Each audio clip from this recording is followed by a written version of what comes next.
Good morning, Tumblr and YouTube and people. I say people, and I don't really know who else is watching this but people on Tumblr and YouTube, but I'm just going to assume that there's like some random person on, I don't know, Stumble Upon or something that finds this, but whatever. Good morning, everybody. So today is day 5 of my 30-day LGBTQ challenge. So, without further ado, today's question is thoughts regarding inner turmoil about your sexuality. Did you have any? Did it escalate to self-injury or suicidal thoughts? Really heavy question. Alright. Get ready for a long dramatic story about my life. So, let me take this question apart because it's really like 6 questions in one. General thoughts about inner turmoil and sexuality, and I'm tacking in gender identity there too, because this is LGBTQ, and so I'm going to answer it with my T and Q and my LGBT. So, that's a popular theme in our community, the entire queer community. I've come across maybe 0.005% of people in my life, and I know a lot of queer people in my life. A lot. I've come across probably 0.005% of people who have either absolutely no inner turmoil or very minimal inner turmoil where it's not a huge deal, where it's more angst than anything. Like, it's a sad but true fact that turmoil it's really prevalent in our community. It's something that is almost inescapable, especially going through the process of not even coming out, because coming out is a whole different clustercuss of, like, things. I'm just talking about self-identifying and trying to figure out who you are. Like, that in itself is just hard. Just difficult, because you're just coming in with all, it's overwhelming, especially for people who are just coming onto the idea of being some type of queer. That's really, really rough, because first of all, you're coming to terms with the fact that you are now probably no longer accepted in the greater community. That sucks. To really think people are not going to like me just for being, it's really hurtful. Second thing is, it's overwhelming because there's so many labels going around, and so it is overwhelming just to hear terms like lesbian, bull dyke, twink, trans, genderqueer, queer, gender fluid, two-spirit, blah blah blah blah blah blah blah blah. It's really overwhelming, and so when you try to fit yourself in a niche, you don't know where the hell you're going. So, like, all of that, in general, just causes just a lot of grief for you, and for me, it did for me, and it's still causing grief for me, like, especially as a trans man. Like, I just have people telling me I'm not, because, look at me, I'm flaming. But, like, even things like that, where you don't know if you really belong in a said group that you think you belong in, and which is fine, you probably don't. If you don't, it's cool, you probably belong in another group. Just because you picked that one first doesn't mean you necessarily should identify there. Like, you should explore it and really find what fits you and not just the first thing that pops out. Because there's probably never going to be a day where I'm 100% super butch, manly, muscle builder, trans man, and that's okay, because I like being adorable. So, that's my thoughts regarding inner turmoil and sexuality, gender. Now, part 2 of that question, that one question that has 5 questions, did I have any of that inner turmoil? And the answer is derp. Yeah, I did. Of course I did. I went through, like I've been saying in my previous videos, when I first started discovering that I was some type of queer, I thought I was a lesbian, scared the shit out of me. Could not handle it. And then, as I became older, I accepted the fact that I was bisexual, and there was still a lot of inner turmoil, just because, like, I at the time that I identified as bisexual, I legitimately was bisexual because I had no concept of gender fluidity. My world was binary gender world. My world was I'm attracted to boys and girls, and by definition that made me bisexual for me. So I went through that, but then also thinking all these people who are coming, I came out as bisexual around the time where it was really, really popular for people to come out as bisexual, so I was kind of lost in the ways of everyone is just saying they're bi and they're not really bi because it's just a cool thing, it's the new trend, and so I had a lot of self-doubt there, like, am I saying this because it's a cool thing? And I never really done that before, so I don't even know why I thought that, but it happens. But like, am I saying this because it's a cool thing, or do I really feel this way? And it was only through more and more months and years of really exploring my identity where I was like, yeah, fuck yeah, this is me, this is my life. So, I mean, coming out as trans is just a lot of turmoil there, and especially, I really just came to terms with the fact that it's okay for me to be a femme-trans guy. Like, I would cry on the phone to my girlfriend, I'm not manly enough, I'm not masculine enough, I can't transition because my doctor will not believe me. All this stuff like that. And I really had to come to terms with the fact that, why is it okay for, like, all my cis male gay friends to be flamboyant and feminine and wear whatever the hell they want and not have their gender invalidated? I could still be a man and still be cutesy and adorable and flamboyant. Like, I don't have to be stoic and, like, chopping down wood, even though I too love playing with wood, and that is not an innuendo. I love, like, workshops, wood shopping classes and stuff like that. But, like, yeah, I love, like, dude stuff. But I also like being, like, cutesy and femmy. And I had to really think about, why is it okay for my cis male guy friends to be able to do the same things I'm doing, but they don't get their gender taken away, essentially. Like, it's okay for me now. But before then, it was hard. It was really, really difficult for me. Because I was like, maybe I'm just a girl. Which is the most hurtful thought I could ever think for myself, because I'm just not a girl. I'm feminine-ish, and barely that even, but like, I'm a dude. I'm a very, very gay dude who loves everybody. I'm weird, but I'm probably cutting all of this out. What I'm trying to say is, yeah, I did have a lot of turmoil, because it was just hard hearing things from other people and people telling me how to identify and how to not identify and all those things like that. So just a lot of self-doubt and questioning there. So that answers part 2. Part 3, did this escalate to self-injury or suicidal thoughts? Yes. Yes, it did.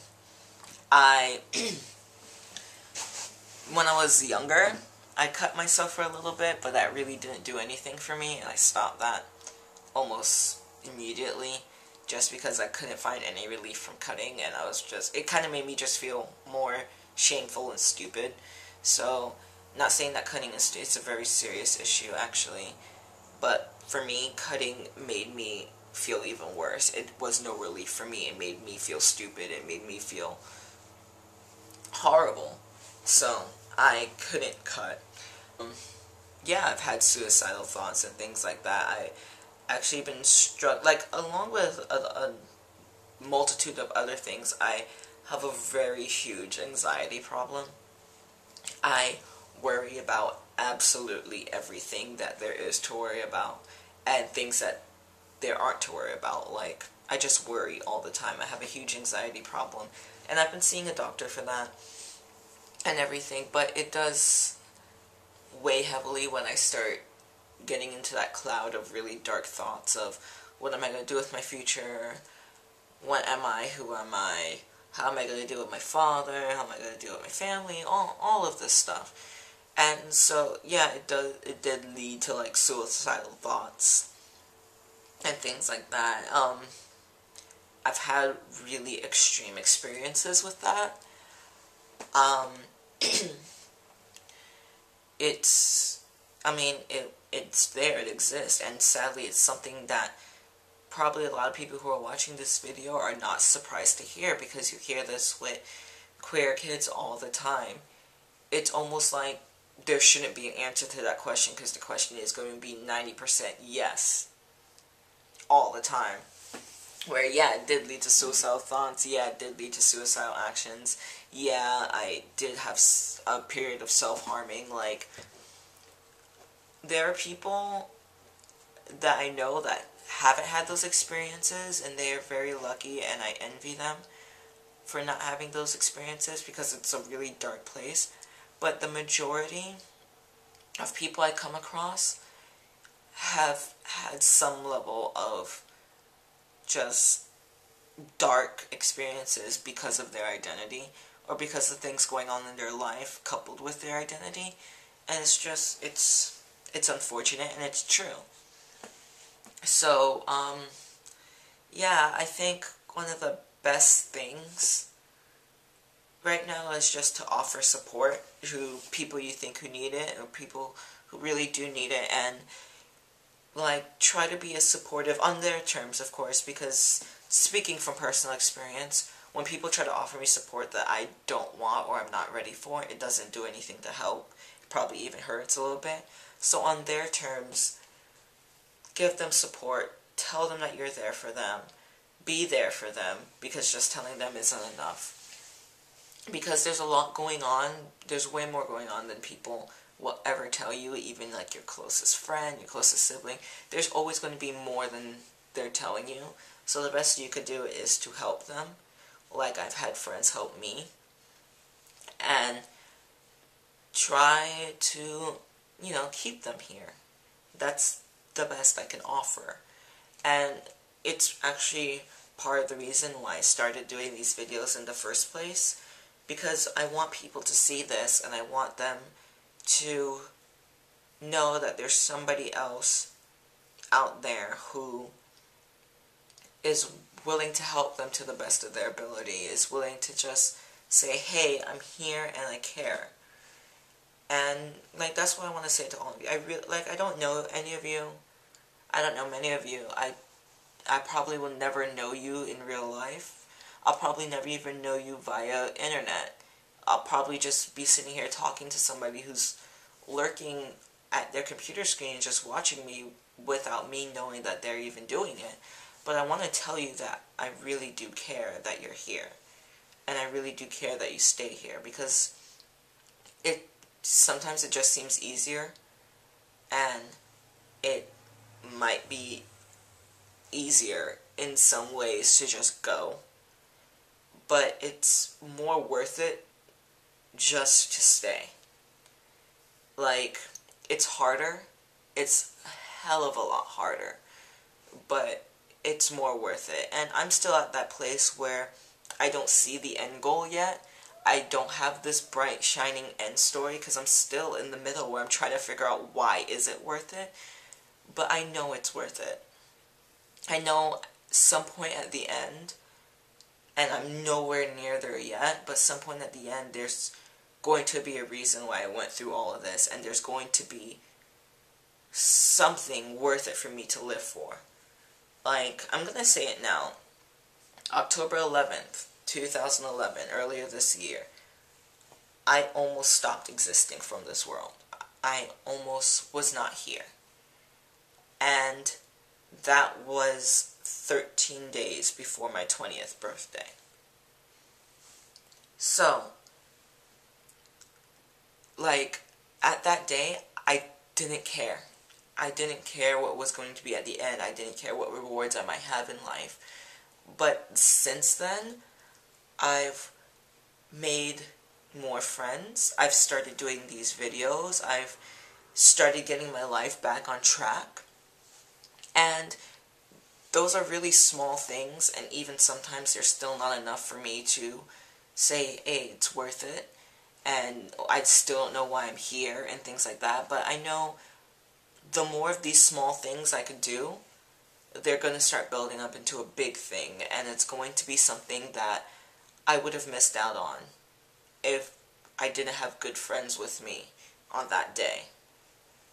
So, I'm just saying to everyone out there, like, there's a lot of struggle going on, either externally or internally. Like, you could be battling demons on the outside while you're battling demons on the inside. Just don't let them overwhelm you. If they become too much, find somebody. Even if it's somebody that you could just blog with.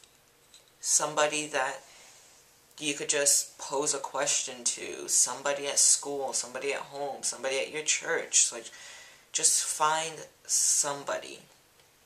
Don't let yourself go to that point. Don't let yourself be there. Just try your best to hold on for another day. And when that day is over, hold on for another day. And when that day is over, hold on for a third day, and so on and so forth. And just take it. If you can't take it a day at a time, take it an hour at a time. Take it a minute at a time. Just keep making that goal to hold on for the next second. Hold on for the next second. And I promise you all those seconds will build up to 20, 30, 40 years. And you'll look at that 1 second where you almost faltered. And then you'll look at the 20, 30, 40 years that followed. And you'll think, damn, I would have missed out on a lot. So, I'm just saying hold on, because things do change, sometimes for the worse, but after the worst there will come a better. So that's what I have to say. I don't know how I got off track of questions, but I do that sometimes. Sometimes I get passionate and I speak about things. But that's what I have to say to everybody. So again, I really do encourage you guys, like, I love talking to people. I love meeting new people. So please send me questions and comments and videos and whatever. You could put it on my Tumblr. You could put it here on YouTube. Like, whatever. I probably make, like, a separate Facebook account for everybody who's interested in contacting me via Facebook. So, like, I'll do that just so, like, just talk to me. Because I like talking to you guys. So, do that for me. And do it for yourself, which is more important. Because you are worth it, L'Oreal. But, you are worth it. And there are people out there who don't know you and who love you. And I am one of those people. So, that's all I have to say for today.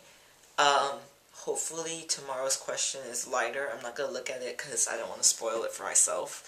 But, that was really heavy for day 5.